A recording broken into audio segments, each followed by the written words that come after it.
We see with the eyes, but we see with the brain as well. And seeing with the brain is often called imagination.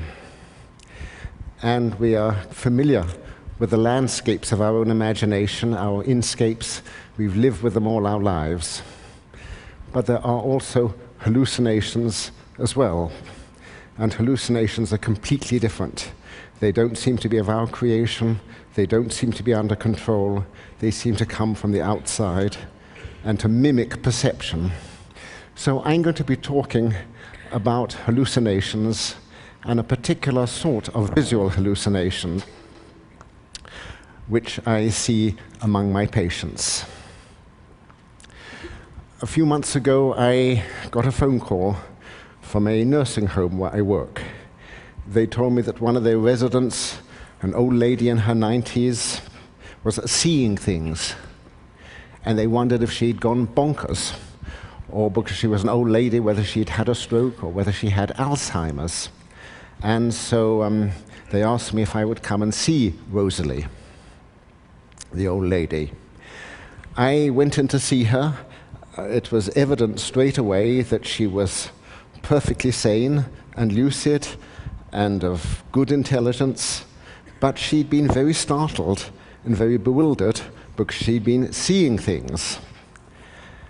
And she told me, the nurses hadn't mentioned this, that she was blind, that she had been completely blind from macular degeneration for 5 years, but now, for the last few days, she'd been seeing things. So I said, what sort of things? And she said, people in Eastern dress, in drapes, walking up and down stairs. A man who turns towards me and smiles, but he has huge teeth on one side of his mouth. Animals, too. I see a white building, it's snowing, a soft snow. I see this horse with a harness dragging the snow away. Then one night, the scene changes. I see cats and dogs walking towards me. They come to a certain point and then stop. Then it changes again. I see a lot of children. They're walking up and down stairs. They wear bright colors, rose and blue, like Eastern dress. Sometimes, she said, before the people come on, she may hallucinate pink and blue squares on the floor, which seem to go up to the ceiling. So I said, is this like a dream? And she said, no, it's not like a dream, it's like a movie. She said it's got color, it's got motion, but it's completely silent, like a silent movie. And she said it's a rather boring movie. She said all these people with Eastern dress walking up and down, very, very repetitive, very limited. And she had a sense of humor. She knew it was a hallucination, but she was frightened. She'd lived 95 years and she'd never had a hallucination before. She said that the hallucinations were unrelated to anything she was thinking or feeling or doing, that they seemed to come on by themselves or disappear. She had no control over them. She said she didn't recognize any of the people or places in the hallucinations, and none of the people or the animals, well, they all seemed oblivious of her. And she didn't know what was going on. She wondered if she was going mad or losing her mind. Well, I examined her carefully. She was a bright old lady, perfectly sane. She had no medical problems. She wasn't on any medications which could produce hallucinations, but she was blind. And I then said to her, I think I know what you have. I said there is a special form of visual hallucination which may go with deteriorating vision or blindness. This was originally described, I said, right back in the 18th century by a man called Charles Bonnet. And you have Charles Bonnet syndrome. There's nothing wrong with your brain, there's nothing wrong with your mind, you have Charles Bonnet syndrome. And she was very relieved at this, that there was nothing seriously the matter, and also rather curious. She said, who is this Charles Bonnet? She said, did he have them himself? And she said, tell all the nurses that I have Charles Bonnet syndrome. I'm not crazy, I'm not demented, I have Charles Bonnet syndrome. Well, so I did tell the nurses. Now, this for me is a common situation. I work in old age homes largely. I see a lot of elderly people who are hearing impaired or visually impaired. About 10% of the hearing impaired people get musical hallucinations, and about 10% of the visually impaired people get visual hallucinations. You don't have to be completely blind, only sufficiently impaired. Now, with the original description in the 18th century, Charles Bonnet did not have them. His grandfather had these hallucinations. His grandfather was a magistrate, an elderly man. He'd had cataract surgery. His vision was pretty poor. And in 1759, he described to his grandson various things he was seeing. The first thing he said was he saw a handkerchief in midair. It was a large blue handkerchief with 4 orange circles, and he knew it was a hallucination. You don't have handkerchiefs in midair. And then he saw a big wheel in midair. But sometimes he wasn't sure whether he was hallucinating or not, because the hallucinations would fit in the context of the visions.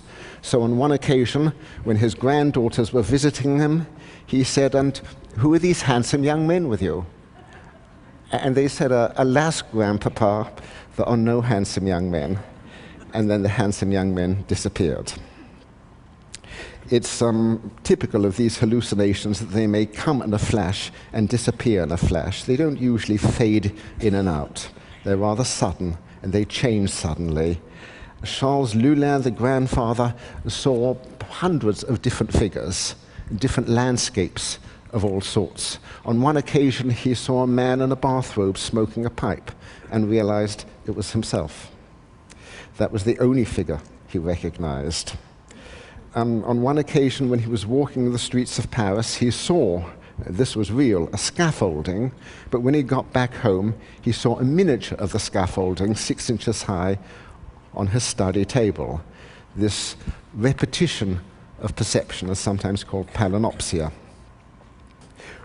Well, with him and with Rosalie, what seems to be going on, and Rosalie said what's going on, and I said that as you lose vision, as the visual parts of the brain are no longer getting any input, they become hyperactive and excitable, and they start to fire spontaneously, and you start to see things. The things you see can be very complicated indeed. With another patient of mine who also had some vision, the vision she had could be disturbing. On one occasion, she said she saw a man in a striped shirt in a restaurant, and he turned round, and then he divided into 6 figures in striped shirts who started walking towards her, and then the 6 figures came together like a concertina. Once, when she was driving, or rather her husband was driving, the road divided into 4, and she felt herself going simultaneously up 4 roads. She had very mobile hallucinations as well. A lot of them had to do with a car. Sometimes she would see a teenage boy sitting on the hood of the car. He was very tenacious, and he moved rather gracefully when the car turned. And then when they came to a stop, the boy would do a sudden vertical takeoff 100 foot in the air and then disappear. Another patient of mine had a different sort of hallucination. This was a woman who didn't have trouble with her eyes, but the visual parts of her brain, a little tumor in the occipital cortex. And above all, she would see cartoons. And these cartoons would be transparent and would cover half the visual field, like a screen. And especially, she saw cartoons of Kermit the Frog. Now, I don't watch Sesame Street, but she made a point of saying, "Why Kermit?" She said, "Kermit the Frog means nothing to me." You know, I mean, I was wondering about Freudian determinants. Why Kermit? Kermit the Frog means nothing to me. She didn't mind the cartoons too much, but what did disturb her was she got very persistent images or hallucinations of faces. And as with Rosalie, the faces were often deformed with very large teeth or very large eyes. And these frightened her. Well, what is going on with these people?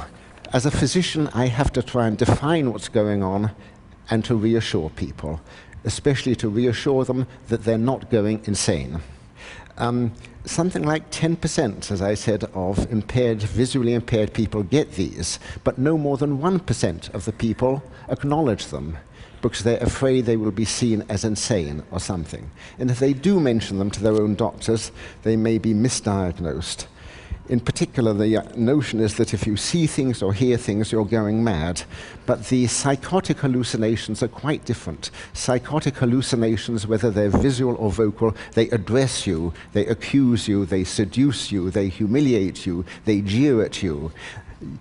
You interact with them. There is none of this quality of being addressed with these Charles Bonnet hallucinations. There is a film. You're seeing a film which had nothing to do with you. Well, that's how people think about it. There's also a rare thing called temporal lobe epilepsy, and sometimes if one has this, one may feel oneself transported back to a time and place in the past. You're at a particular road junction, you smell chestnuts roasting, you hear the traffic, all the senses are involved, and you're waiting for your girl. And it's that Tuesday evening back in 1982. The temporal lobe hallucinations are all sense hallucinations, full of feeling, full of familiarity, located in space and time, coherent, dramatic. The Charles Bonnet ones are quite different. So in the Charles Bonnet hallucinations, you have all sorts of level, from the geometrical hallucinations, the pink and blue squares the woman had, up to quite elaborate hallucinations with figures, and especially faces. Faces, and sometimes deformed faces, are the single commonest thing in these hallucinations. And one of the second commonest is cartoons.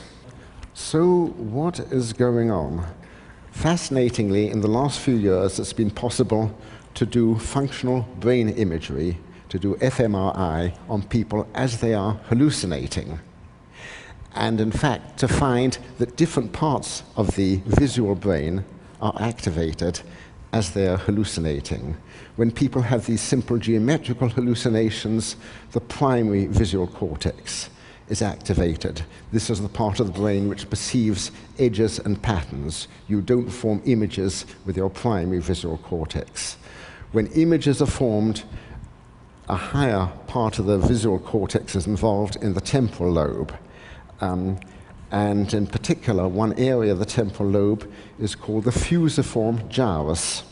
And it's known that if people have damage in the fusiform gyrus, they may lose the ability to recognize faces.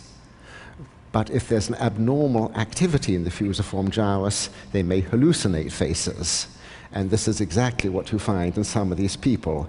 There's an area in the anterior part of this gyrus where teeth and eyes are represented. And that part of the gyrus is activated when people get the deformed hallucinations. There is another part of the brain which is especially activated when one sees cartoons. It's activated when one recognizes cartoons, when one draws cartoons, and when one hallucinates them. It's very interesting that that should be specific. There are other parts of the brain which are specifically involved with the recognition and hallucination of buildings and landscapes. And around 1970, it was found that there were not only parts of the brain, but particular cells, face cells, were discovered around 1970. And now we know that there are hundreds of other sorts of cells, which can be very, very specific. So you may not only have car cells, you may have Aston Martin cells.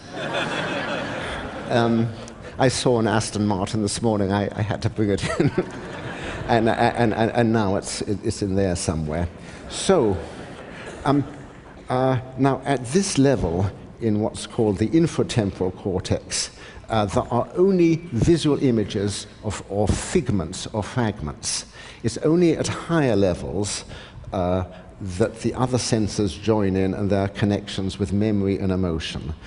And in the Charles Bonnet syndrome, you don't go to those higher levels. You're in these levels of inferior visual cortex where you have thousands and tens of thousands and millions of images or figments or fragmentary figments, all neurally encoded in particular cells or small clusters of cells.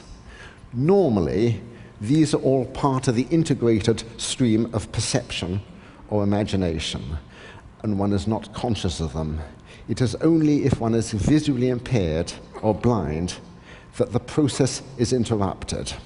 And instead of getting normal perception, you are getting an anarchic, convulsive stimulation or release of all of these visual cells in the infratemporal cortex. So suddenly you see a face, suddenly you see a car, suddenly this, and suddenly that. The mind does its best to organize and to give some sort of coherence to this, but not terribly successfully. When these were first described, it was thought that they could be interpreted like dreams, but in fact people say, I don't recognize the people, I can't form any associations, Kermit means nothing to me. You don't get anywhere thinking of them as dreams.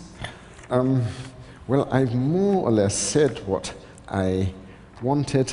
I think I just want to recapitulate and say this is common. Think of the number of blind people. There must be hundreds of thousands of blind people who have these hallucinations but are too scared to mention them. So this sort of thing needs to be brought into notice for patients, for doctors, for the public. Finally, I think they are infinitely interesting and valuable for giving one some insight as to how the brain works. Charles Bonnet said 250 years ago, he wondered how, thinking of these hallucinations, how, as he put it, the theater of the mind could be generated by the machinery of the brain. Now, 250 years later, I think we're beginning to glimpse how this is done. Thanks very much. That was superb. Thank you so much. Okay, thank you. You speak about these things with so much insight and empathy for your patients. I mean, have you yourself experienced any of the syndromes you write about? I was afraid you would ask that. Yeah, a lot of them, and actually I'm a little visually impaired myself. I'm blind in one eye, I'm not terribly good in the other, and I see the geometrical hallucinations, but they stop there. And they don't disturb you? Because you understand what's doing it, it doesn't make you worry? Well, they don't disturb me any more than my tinnitus, which I ignore. They occasionally interest me. I have many pictures of them in my notebooks. I've gone and had an fMRI myself to see how my visual cortex is ticking over. And when I see all these hexagons and complex things, which I also have in visual migraine, I wonder whether everyone sees things like this and whether things like cave art or ornamental art may have been derived from them a bit. That was an utterly, utterly fascinating talk. Thank you so much for sharing. Okay. Thank you. Thank you. Thank you all.